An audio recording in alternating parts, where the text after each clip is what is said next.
Have you seen the most counterintuitive sight by a frozen lake in winter? Some people put on swimsuits and jump straight into the icy water. Others cheer and praise it as a health-preserving magic. Some wave their hands anxiously, warning of hidden health risks. Who is right after all? Today we don't guess or argue. We only dig into the truth behind it. After watching, you will know if you should try it. The debate about winter swimming never stops as soon as winter comes.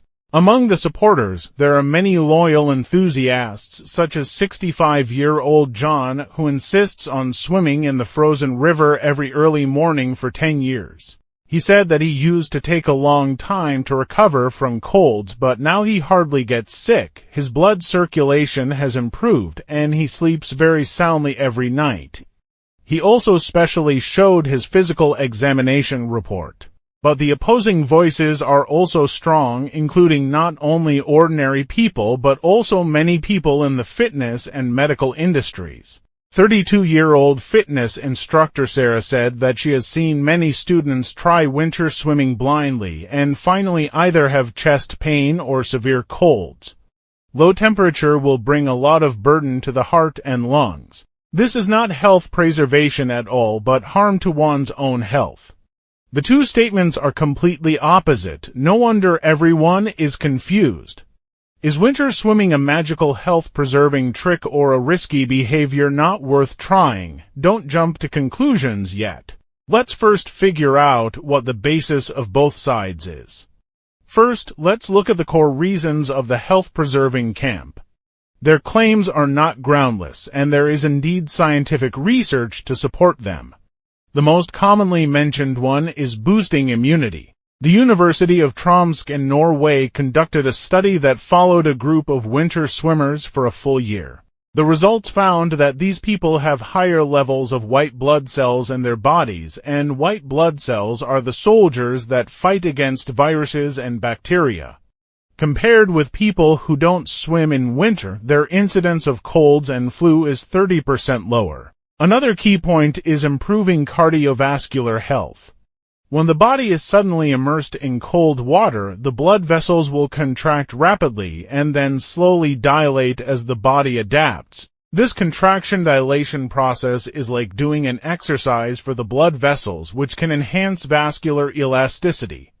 For people with mild hypertension or poor blood circulation, as long as they are well prepared and do moderate winter swimming, it may improve. In addition, many winter swimmers also say that their mood has improved and the sense of accomplishment after overcoming the cold can effectively relieve stress and anxiety. From this point of view, winter swimming seems to have many benefits. But the question is, if that's the case, why do so many people think it's harmful to the body? Let's look at the reasons of the opposite side again. The worrying of the harm camp mainly focuses on the risks brought by winter swimming, especially for people with underlying diseases. The biggest hidden danger is the cardiovascular system. Jumping into icy water suddenly, the body will have a cold shock response, heart rate suddenly speeds up, blood pressure soars, and the burden on the heart will increase a lot in an instant. For people with heart disease, hypertension, or arteriosclerosis, this sudden pressure may cause heart discomfort, stroke, or even sudden accidents. A study published in the European Journal of Preventive Cardiology in 2022 found that people who swim in winter irregularly have a 5-fold higher risk of cardiovascular events than those who swim in warm water. In addition to the heart, the respiratory system will also be affected.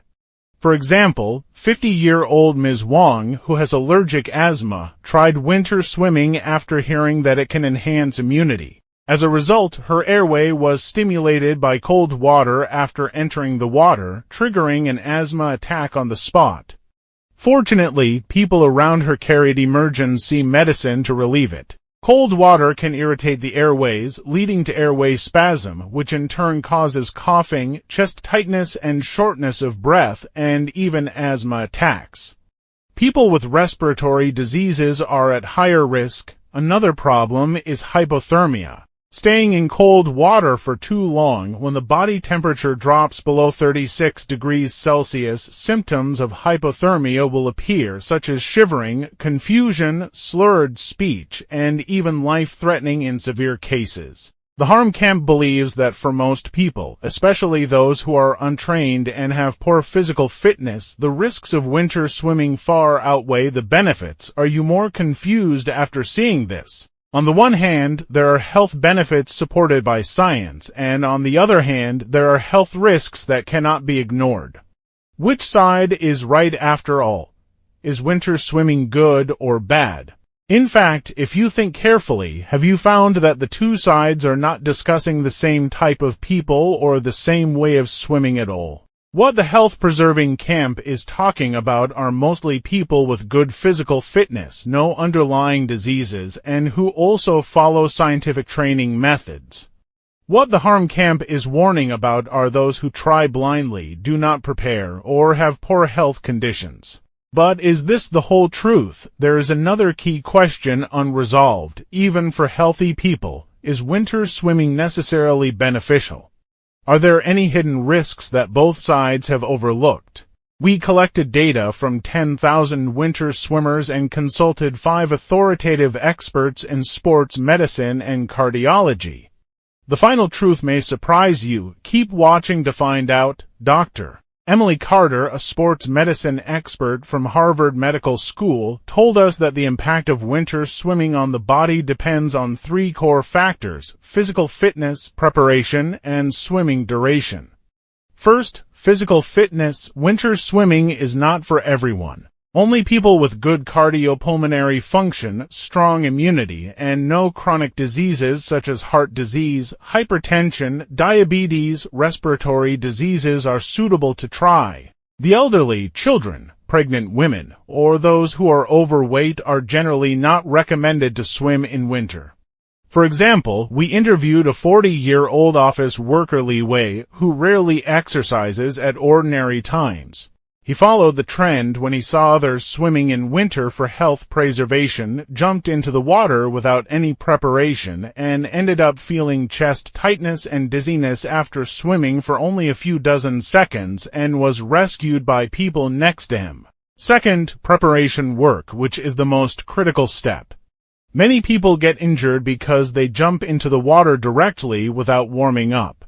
The correct approach is to first do 15 to 20 minutes of high-intensity warm-up, such as jogging, jumping jacks, dynamic stretching, to raise the body temperature and activate the cardiovascular system. Moreover, the first winter swimming time should not be long, at most 1 minute, and then gradually increase. Even senior enthusiasts should never stay in cold water for more than 10 minutes. Finally, post-swimming recovery. After winter swimming, you should dry your body immediately, put on warm clothes, and drink hot drinks such as hot water and ginger tea to help restore body temperature. Remember not to take a hot bath immediately, otherwise it will cause blood vessels to dilate suddenly and increase the burden on the heart. Dr. Carter emphasized that 80% of winter swimming-related injuries are due to improper preparation or recovery, not the sport itself. So, what is the ultimate truth about winter swimming? It is neither a panacea for all diseases nor a high-risk behavior that leads to accidents immediately. Its impact on the body is conditional. For healthy people who can follow scientific methods, sufficient warm-up, controlled duration, and correct recovery, moderate winter swimming can indeed bring some benefits, such as enhancing immunity and improving vascular elasticity. But all of this is based on the premise of scientific participation. It is by no means a sport suitable for everyone, let alone a challenge to follow blindly. For example, we learned about a 70-year-old Uncle Zhang who had mild coronary heart disease but concealed his condition to follow the trend of winter swimming. As a result, he suddenly felt chest tightness after entering the water, and although he was treated in time, he still needed long-term conditioning. The core truth of winter swimming is that its pros and cons depend entirely on individual conditions and participation methods. People with cardiovascular and cerebrovascular diseases, respiratory diseases, pregnant women, children, and the